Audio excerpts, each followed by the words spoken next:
Hey, what's going on guys? So in today's video, I will show you how you can fix Discord soundboard not showing up in server. Now this is going to be quick and easy, so let's start. Alright, so I have my Discord here already open. Now what you can do is go to Discord server settings. Now scroll down to community and click on overview. Now scroll down the right panel and click on disable community. Now click on Save Changes and close this window. Now the next step is go to the server channel and kick out members until the server has less than 50 people. So you can choose close friends to keep, and you can kick the rest of the people that is in the server until there are less than 50 people in that server.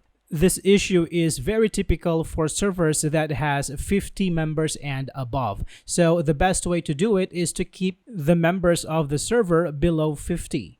Alright, so there we have it guys. I hope this is helpful for you. Thank you for watching and I will see you on the next one.